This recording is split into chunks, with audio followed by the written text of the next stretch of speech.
The people forgot about God. They stopped praying and didn't follow his ways anymore. This made God very sad, and because of this, he allowed the Midianites, not very nice neighbors, to cause trouble. They burned down houses and farms, making it so hard for the Israelites that they had to live in caves. But there was one man, Gideon, who still tried to do his best. He secretly grew some wheat to make bread for his family. He had to be very sneaky and thresh his wheat in a hidden spot near a wine press to avoid the Midianites. One day, while Gideon was working hard, an angel came with a special message from God. The angel told Gideon that God wanted him to do two big things. First, God wanted Gideon to knock down his father's statue of a false god and build an altar for the true God. Gideon was scared but did it anyway because he knew it was the right thing to do. The second thing was even scarier. God wanted Gideon to lead an army against the Midianites. Gideon couldn't believe it. Me, lead an army, he thought. So, he asked God for a sign to make sure God was really with him. He put a piece of wool on the ground and said, "If the wool is wet with dew in the morning but the ground is dry, I'll know you're with me." And guess what? The next morning, the wool was soaking wet, but the ground was bone dry. But Gideon was still a little unsure, so he asked for another sign. This time, he wanted the ground to be wet and the wool to be dry. And God did it again. Now, Gideon knew for sure that God was with him. Gideon started with a big army, but God had a surprising plan. He told Gideon he only needed 300 men to defeat the Midianites. God wanted to make sure everyone knew it was his power, not theirs, that saved them. Even though Gideon was still a bit scared, God gave him a little sneak peek of the Midianites being afraid of him. Gideon and his tiny army then did something very clever. They took trumpets and jars with torches inside and surprised the Midianites in the middle of the night. They made so much noise and showed so much light that the Midianites got scared, ran away, and even fought each other. After this big win, the people wanted Gideon to be their king, but Gideon knew the truth. "I won't be your king," he said. "God is the only one who should rule over us." And that's the story of how Gideon, with just a little faith and a lot of help from God, saved his people. It teaches us that even when things look really tough, if we trust in God, we can do amazing things, just like Gideon did. The end. The Divine Genesis Adventure, Part 1. In the very, very beginning, there was just darkness and quiet, like a giant, cozy blanket wrapped around the universe. But then, with a twinkle in his eye, God whispered, "Let there be light." And suddenly, the darkness vanished, making room for the most spectacular show on earth, the Divine Genesis Adventure. God smiled and called the bright part day, and the cozy dark part night. And guess what? It was only the beginning of this incredible adventure. On the second day, God decided to create a masterpiece. The sky, so big and blue, like a gigantic playground for the clouds. He named it Heaven, and it became the coolest blanket fort ever as the Divine Genesis. Adventure unfolded. God scooped up the waters and gave the land a big, welcoming hug. "Hello, Earth," God cheered. The waters became seas, and the land was named Earth. God giggled and said, "It's fantastic." Now, on the third day, God got artsy. He painted the ground with vibrant colors, making flowers, trees, and grass dance together in a joyous parade. Each tree had its own special fruit, and God thought it was the most dazzling garden ever. The fourth day brought the grand light show. God placed the sun to play tag with the clouds during the day, the moon to peek out at night, and the stars to twinkle like the friendliest fireflies. The sky turned into a magical canvas painted with celestial wonders. But wait, there's more.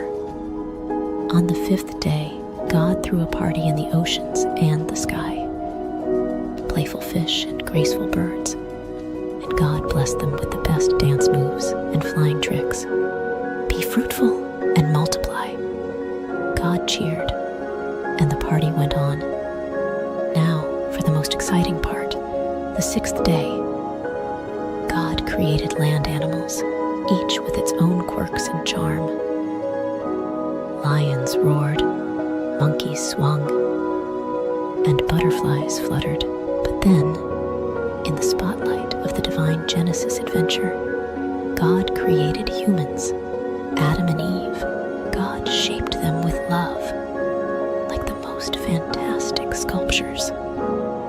He breathed life into them and said, "You're my special creation. Take care of this wonderful world." Adam and Eve explored the enchanting garden, naming animals and sharing giggles with God. God provided a buffet of delicious fruits and green herbs for everyone to enjoy. "It's a feast," God exclaimed. And as the sun dipped below the horizon, God looked at everything with pure joy. It's not just good, it's amazing. And so, the divine Genesis adventure came to an end, with stars twinkling in applause. God had created a world bursting with colors, laughter, and love. The end, but really, just the beginning of more incredible adventures. The end. The Divine Genesis Adventure, Part 2. Once upon a time, in the enchanting garden where the flowers danced and the trees whispered tales of creation, a new chapter unfolded.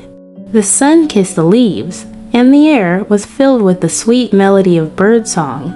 Adam and Eve, the first two adventurers in this divine journey, wandered hand in hand, marveling at the wonders around them. But in the shadows, a cunning serpent slithered. His eyes gleamed with mischief as he approached Eve. Did God truly say, "You shall not eat of every tree of the garden"? The serpent hissed, weaving doubt like a mischievous spell. Eve, with innocence in her eyes, replied, "We may eat the fruit of the trees." But God said, "You shall not eat it, nor shall you touch it, lest you die." The serpent, a master of deception, slyly whispered, "You won't die. God knows that when you eat it, your eyes will open, and you'll be like God, knowing good and evil." Fascinated by the idea of wisdom and knowledge, Eve gazed at the tree. Its fruit looked delicious, pleasing to the eyes, and desirable for gaining wisdom. The serpent's words echoed in her mind, and she plucked the fruit, taking a bite. She then offered it to Adam, and he too took a bite. Suddenly, their eyes were open, and they realized they were naked. Quickly, they sewed fig leaves together to cover themselves, for they felt exposed in the newfound awareness of good and evil. In the cool of the day, they heard the sound of the Lord God walking in the garden. Fearful and ashamed, Adam and Eve hid among the trees. God called, "Where are you?" Adam admitted, "I heard your voice, and I was afraid because I was naked, so I hid." God, in his infinite wisdom, questioned Adam, "Who told you that you were naked? Have you eaten from the forbidden tree?" Adam, unable to bear the weight of his choice, pointed to Eve. "The woman you gave me, she gave me the fruit, and I ate." God turned to Eve, who explained, "The serpent deceived me, and I ate." The consequences unfolded like pages of a story. God spoke to the serpent, cursing it and foretelling a future conflict. To the woman, God spoke of increased sorrow and pain in childbirth, and the man's dominion over her. To Adam, God spoke of the ground being cursed, bringing forth thorns and thistles, and the toil of labor for sustenance. Yet, even in the face of consequences, God showed mercy. He made tunics of skin for Adam and Eve, clothing them with his grace. As Adam named his wife Eve, the mother of all living, they faced the realities of their choices. The Divine Genesis adventure took an unexpected turn, revealing the delicate balance between free will and the consequences of decisions. In the end, God, in his infinite love, placed cherubim at the gates of the garden, guarding the way to the tree of life. the adventures of Adam and Eve continue beyond the garden, a journey of redemption and grace, reminding all that even in our choices, God's love and mercy prevail. And so, the divine narrative unfolded, teaching the young and old alike the profound lessons of choice, consequence, and the enduring grace of a loving Creator. The end. Once upon a time, in a world where people had forgotten to be kind, there lived a man named Noah who worshipped God. Noah was a man of faith, but everyone else around him disobeyed and hated God. One day, something shocking happened. God spoke to Noah, revealing a plan to destroy the wicked world, sparing only Noah's family. God instructed Noah to build a wooden ark, a boat big enough for his family and many animals. Noah got to work, following God's exact instructions. Probably, people mocked Noah as he explained why he was building an ark. But Noah kept building, also spreading the word about God, though nobody listened. As the ark neared completion, God brought animals of all kinds, 7 of some species, 2 of others. Birds and beasts, tiny and tall, all made their way to the ark. Perhaps people shouted insults at Noah, but they did not stop sinning against God. They did not ask to enter the ark. Finally, all the animals and birds were aboard. God invited Noah and his family into the ark. As they entered, God shut the door. Then the rain came, a great downpour soaking the earth for 40 days and nights. Floodwaters covered towns and villages. The ark floated on top of the rising waters, sheltering Noah from the flood. After 5 months, a drying wind sent by God brought the ark to rest on the mountains of Ararat. Noah and his family waited inside as the water lowered. Noah sent a raven and a dove out. The dove returned with an olive leaf, a sign that the earth was slowly drying. God told Noah it was time to leave the ark. Together, Noah and his family unloaded the animals. Noah, filled with gratitude, built an altar and worshipped God who had saved him and his family from the awful flood. God gave Noah a wonderful promise. Never again would he send a flood to judge human sin. As a great reminder of this promise, God gifted the world with a rainbow, a beautiful sign of his covenant. And so, Noah and his family found new beginnings after the flood. In time, his descendants repeopled the whole earth, and all nations came from Noah and his children.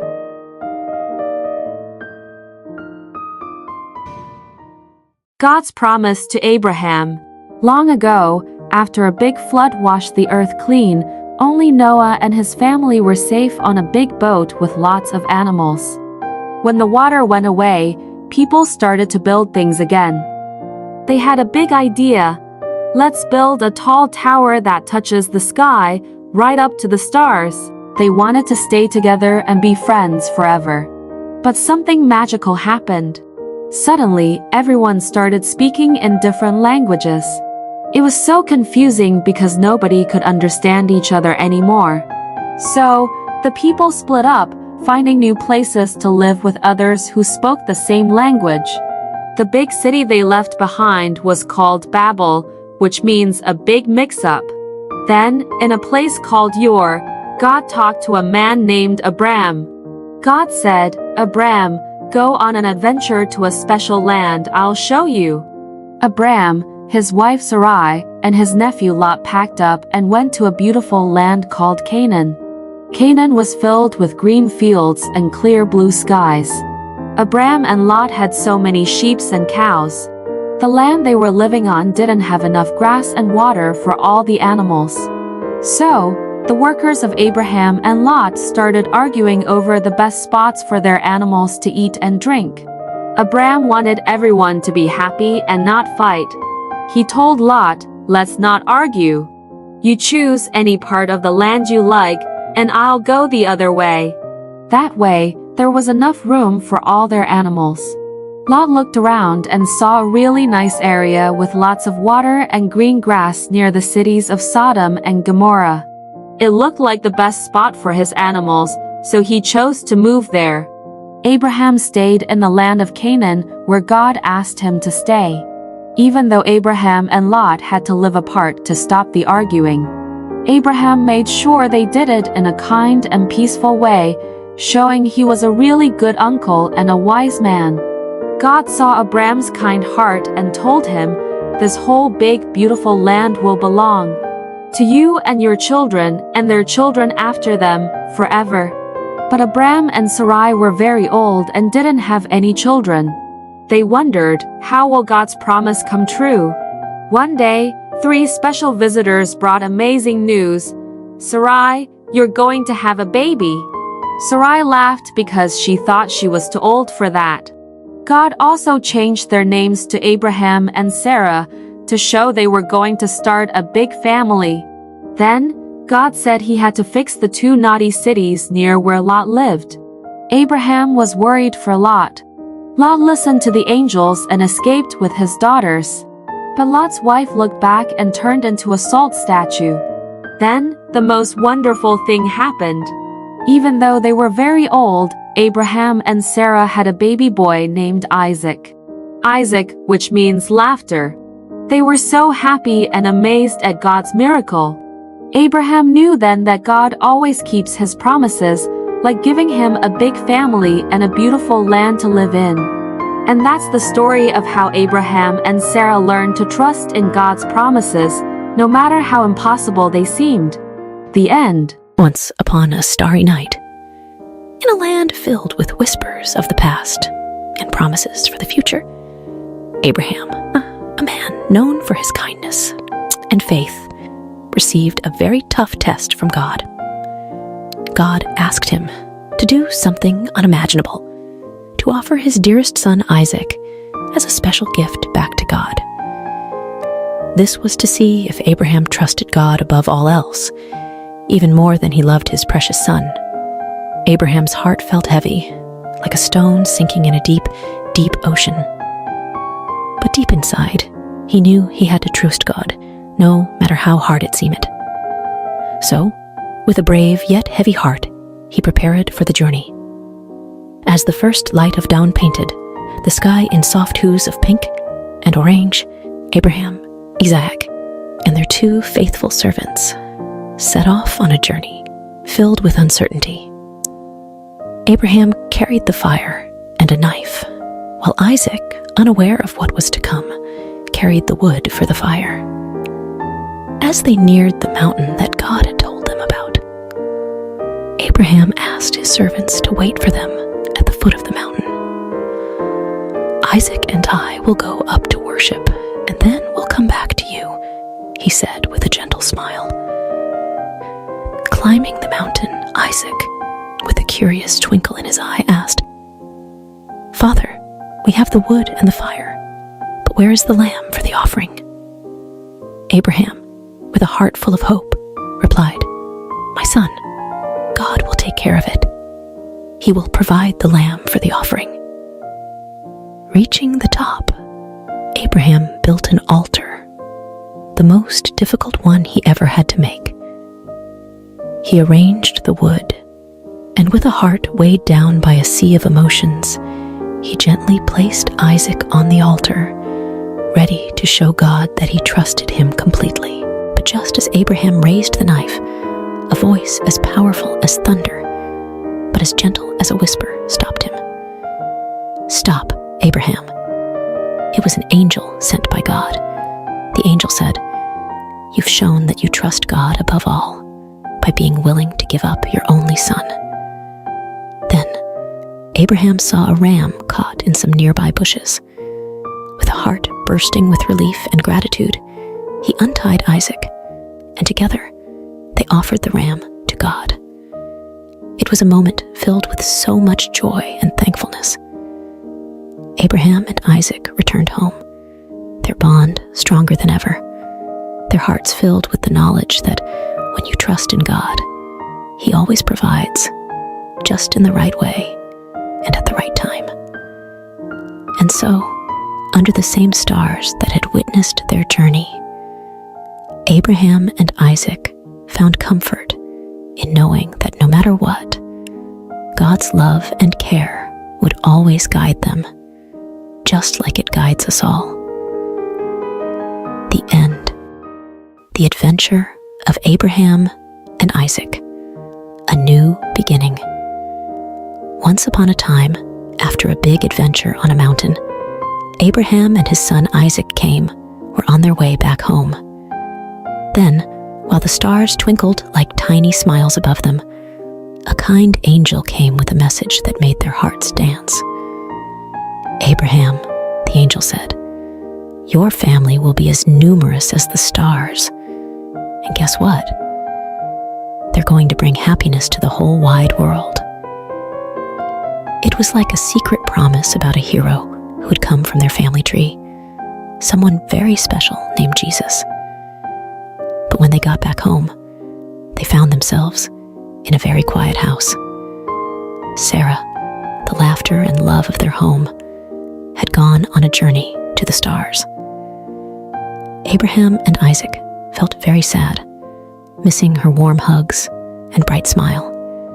Abraham had an idea to bring some joy back into their home. He called his most trusted friend, a wise old servant, and gave him a very important mission. "It's time for Isaac to find a companion, someone to share stories and dreams with," Abraham said. "Please find a kind lady from our family for Isaac." The servant set off on his camels, hoping for a little help from the stars. As he reached a faraway land, he made a wish. "Let the right lady be the one who offers water to my thirsty camels." It wasn't just any wish. It was a special kind of hope that only the kindest hearts could fulfill.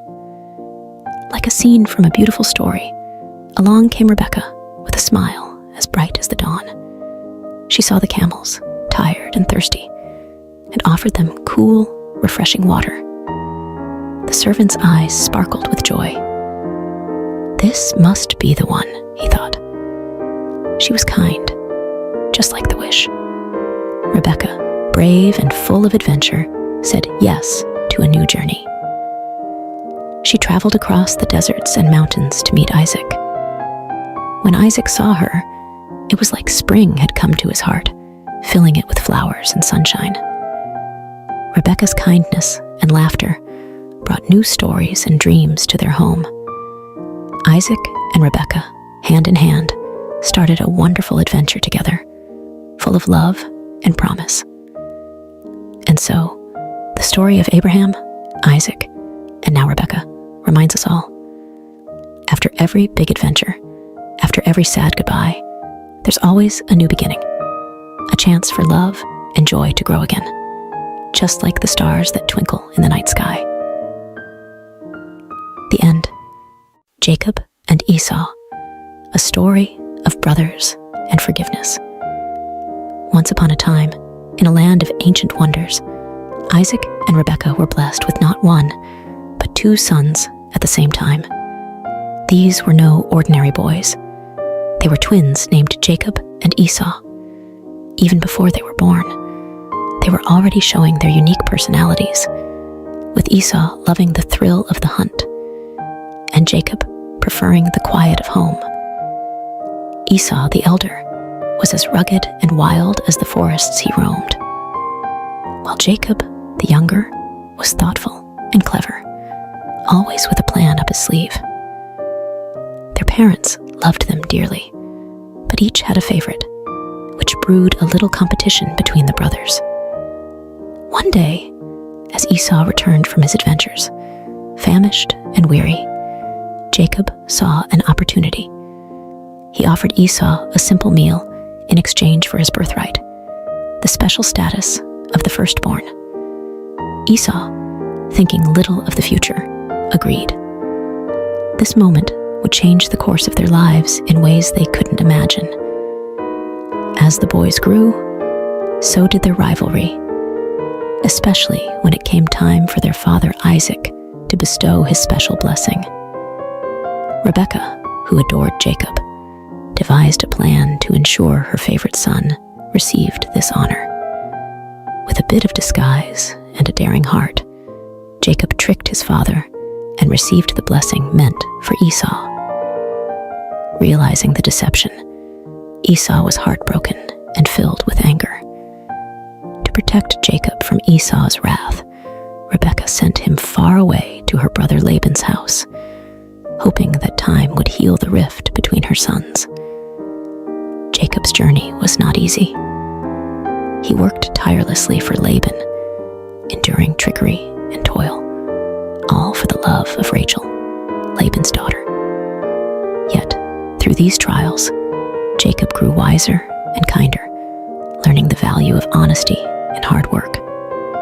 Years passed, and God called Jacob to return home, but the thought of facing Esau filled Jacob with dread. What if Esau still harbored anger and sought revenge? Nevertheless, Jacob set out, hoping for forgiveness. As Jacob neared his homeland, he prepared for the worst. But to his surprise, Esau greeted him not with anger, but with open arms. The brothers embraced, their past grievances washed away by tears of joy. It was a moment of true reconciliation, proving that love can overcome the deepest divides. Together again, Jacob and Esau showed us that it's never too late to mend broken bonds, and that forgiveness is one of the greatest gifts we can offer. The end. Joseph's journey, from dreamer to dreamkeeper. In a land where families were as vast as the stars, Isaac's heart was full of joy as his son Jacob returned home. Even Esau, who once harbored anger, welcomed Jacob with open arms. But not all was peaceful, for Jacob's sons felt a storm brewing in their hearts, troubled by their younger brother Joseph, who was clearly the apple of their father's eye. Joseph, with his bright, colorful coat, a gift from Jacob, was a dreamer. His dreams, however, sparked flames of jealousy among his brothers. In one dream, Joseph saw his own sheaf of grain standing tall, while his brother's sheaves bowed down to it. In another, the sun, moon, and even the stars bowed before him. These dreams whispered of a future where Joseph would rise above them all, even his parents and brothers. One day, Jacob sent Joseph to check on his brothers in the fields. As he approached, their jealousy turned to dark whispers of getting rid of the dreamer. Reuben, the eldest, suggested they put Joseph in a pit instead, secretly planning to save him later. But while Reuben was away, a caravan heading to Egypt appeared. Judah, another brother, proposed they sell Joseph instead of harming him directly. And so, for 20 pieces of silver, Joseph's fate was sealed, and he was taken far from his homeland, his heart heavy with sorrow and fear. The brothers deceived their father, presenting Joseph's colorful coat, now stained with goat's blood, letting Jacob believe his beloved son was gone forever. Jacob's grief was a deep well of sorrow, with no one able to console him. Meanwhile, in Egypt, Joseph found himself a slave in Potiphar's house. Despite his hardships, Joseph's diligence and trust in God shone brightly, earning him Potiphar's favor and the position of chief servant. But just as things seemed to be looking up, Joseph faced a new trial. Potiphar's wife, with dishonest intentions, falsely accused Joseph, leading to his unjust imprisonment. Even in the depths of a dungeon, Joseph's spirit remained unbroken. He understood that through all trials, honoring God was his true strength, a beacon of hope that illuminated even the darkest of places. The end. Joseph's journey from prison to palace. Once upon a time, in a far-off land called Egypt, Joseph found himself in a dark prison, wrongly accused by Potiphar, his former master. But even in such a grim place, Joseph's kindness and helpful nature shone bright. The wardens saw something special in Joseph and trusted him to help organize prison life, making it a better place for everyone. One day, Joseph noticed two new prisoners looking particularly downcast. They were the king's baker and butler, troubled by dreams they couldn't understand. Joseph, with his unwavering faith, assured them, "God can reveal what your dreams mean. Tell me about them." To the butler, Joseph predicted a return to Pharaoh's favor in just 3 days and asked to be remembered.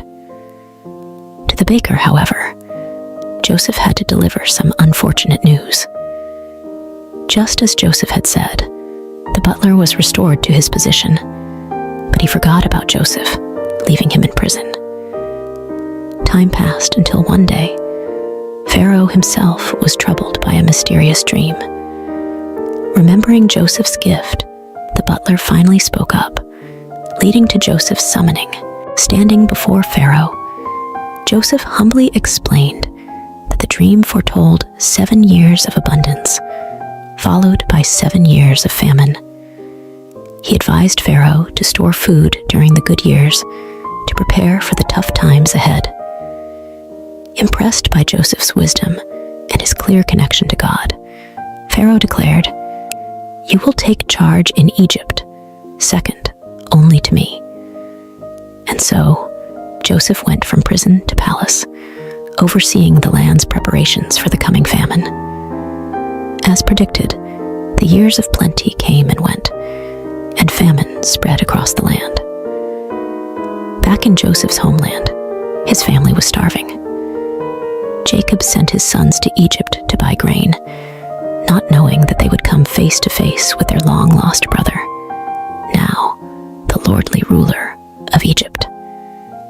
Joseph recognized his brothers, but they didn't know him. Recalling his boyhood dreams, Joseph realized that this moment was part of a bigger plan. He tested his brothers, demanding they return with their youngest brother Benjamin to prove their honesty. When they returned, Joseph could no longer hide his true identity. Overcome with emotion, he revealed himself to his brothers, saying, "I am Joseph, your brother, whom you sold into Egypt." The brothers were speechless, fearing for what might come next. But Joseph comforted them, explaining that their actions had been part of a divine plan to save their family from famine. "God made me Lord in Egypt, so I could save your lives," he told them. Soon after, Jacob and Joseph were joyfully reunited in Egypt, and the entire family was settled there, living in peace and plenty, thanks to Joseph's faith and God's guiding hand. The end. The Adventure of Baby Moses, From the Nile to the Palace. In a time long ago, Egypt mourned the loss of a great leader, Joseph. He had saved the land from famine and was loved by all. But as years turned into centuries, a new pharaoh came to power, one who did not remember Joseph and his deeds. The Hebrews, Joseph's people, had grown in number and strength, which made the new pharaoh uneasy. Fearing they might become too powerful, he decided to make them slaves, forcing them to build great cities under harsh conditions. Despite the heavy work, the Hebrews continued to grow in numbers, which troubled Pharaoh even more. So he made a terrible order. All newborn Hebrew boys were to be thrown into the river Nile. One Hebrew family, desperate to save their baby boy, crafted a plan.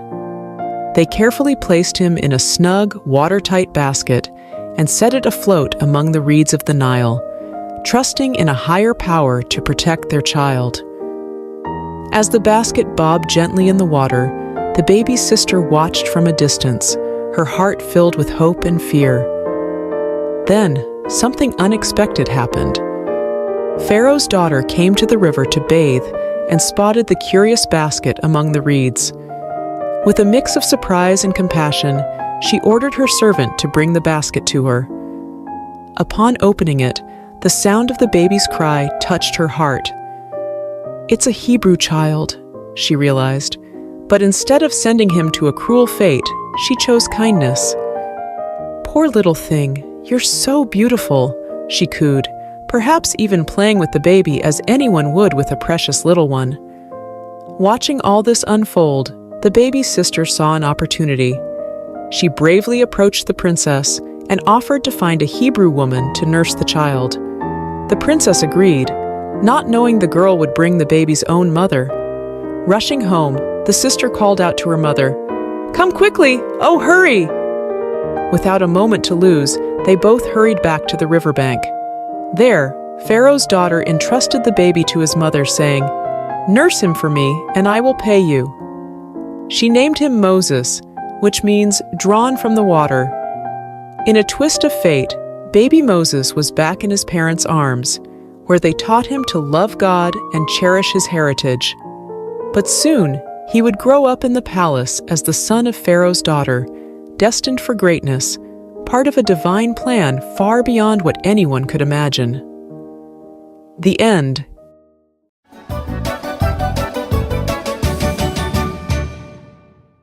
Moses, from prince to leader.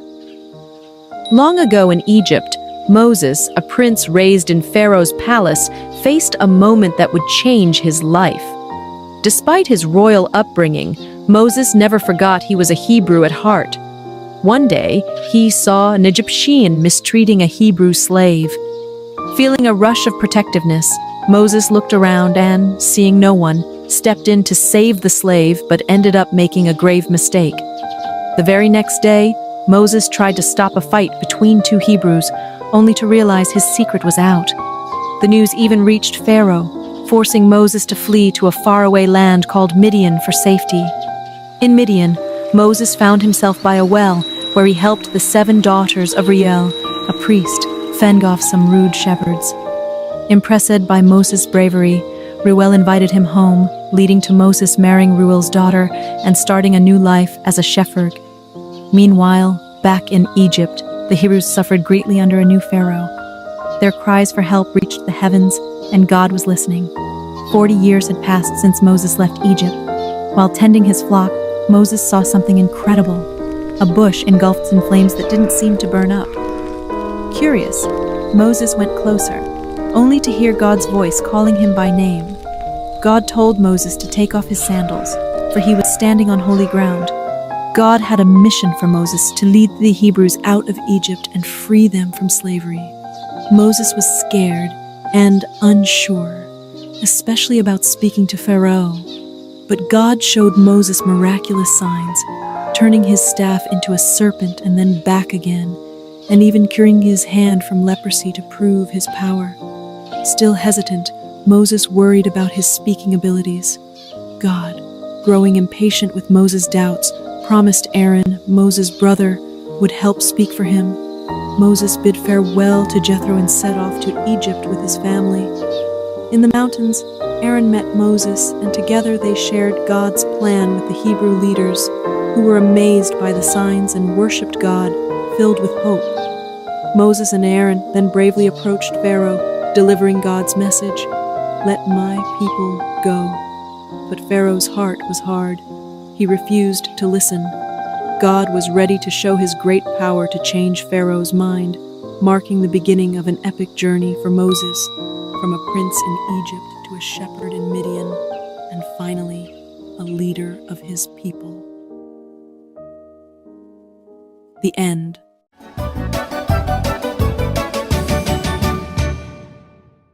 Moses, from prince to leader. Long ago in Egypt, Moses, a prince raised in Pharaoh's palace, faced a moment that would change his life. Despite his royal upbringing, Moses never forgot he was a Hebrew at heart. One day, he saw an Egyptian mistreating a Hebrew slave.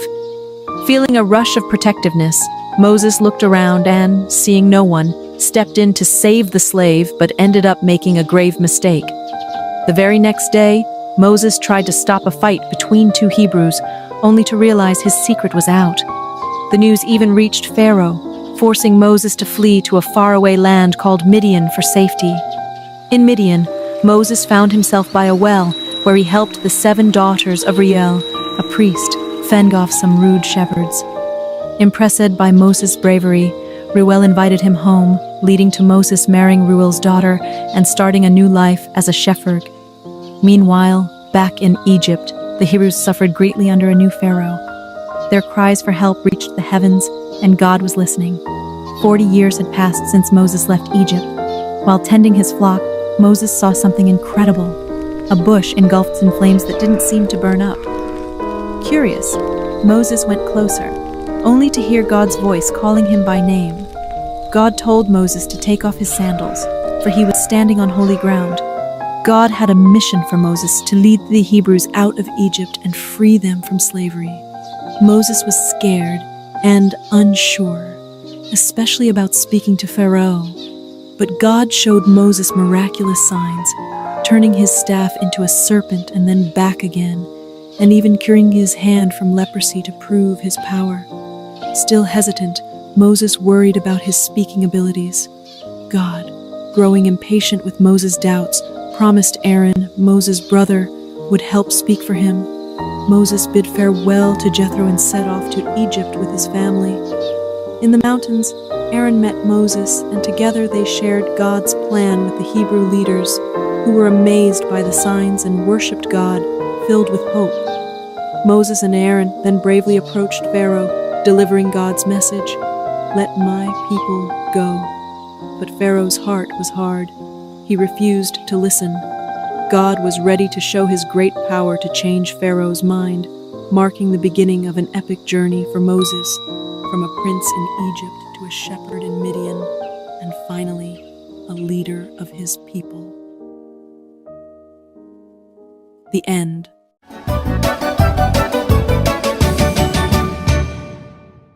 The Great Escape, Moses and the Miraculous Exodus. In the heart of ancient Egypt, where the Nile flows like a lifeline, through the desert a story unfolded that would be told for generations. Pharaoh, the mighty ruler of Egypt, was filled with anger. God had commanded him through Moses to free the Israelite slaves, but Pharaoh's heart was as hard as stone. Work them harder, Pharaoh decreed, increasing the Israelites' burden. He ordered that they find their own straw for brickmaking, yet produce the same number of bricks. The task was impossible, and the slave masters' whips cracked more fiercely. The Hebrews, downtrodden and despairing, blamed Moses and Aaron for their worsened plight. Moses, feeling the weight of their suffering, cried out to the Lord, "You have not rescued your people at all." But God replied with a promise of deliverance, sending Moses and Aaron back to confront Pharaoh. In Pharaoh's court, Aaron's rod transformed into a serpent, a sign from God. Pharaoh's magicians replicated the feat, but Aaron's serpent swallowed theirs. Yet Pharaoh's heart remained unyielding. The following morning, Moses and Aaron waited by the river for Pharaoh. With a divine command, Aaron turned the Nile's waters into blood, but Pharaoh's heart hardened further, refusing the Israelites' release. God then unleashed a series of plagues upon Egypt, each more terrifying than the last. Frogs invaded every crevice of the Egyptians' homes, but Pharaoh's promises to release the slaves were empty. Lice tormented both man and beast, and swarms of flies filled the air. Livestock perished, boils afflicted the Egyptians, and locusts devoured the land's greenery. Darkness enveloped Egypt for 3 days, yet Pharaoh's resolve did not falter. God's final, most grievous plague was to strike at midnight, claiming the firstborn of Egypt. The Israelites were spared, marking their doorposts with lamb's blood as a sign for the angel of death to pass over their homes. That night Egypt wailed as the firstborn were lost.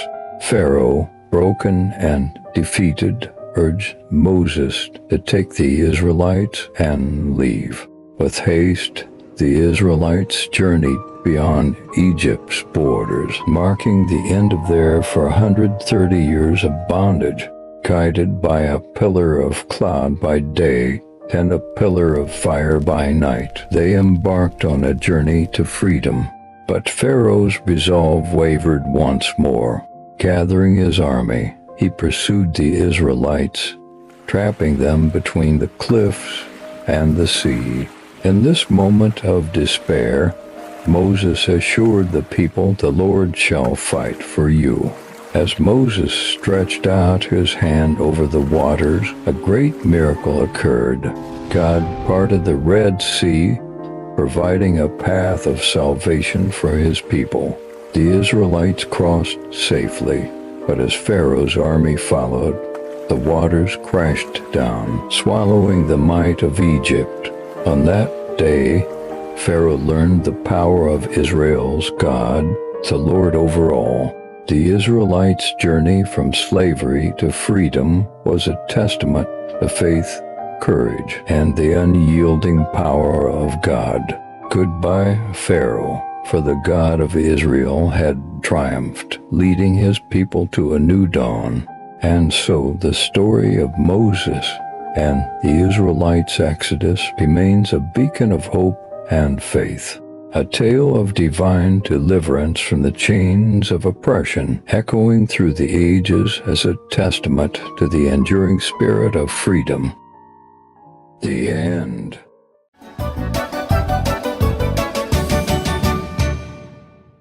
"40 Years of Faith, the epic journey from Egypt to Canaan."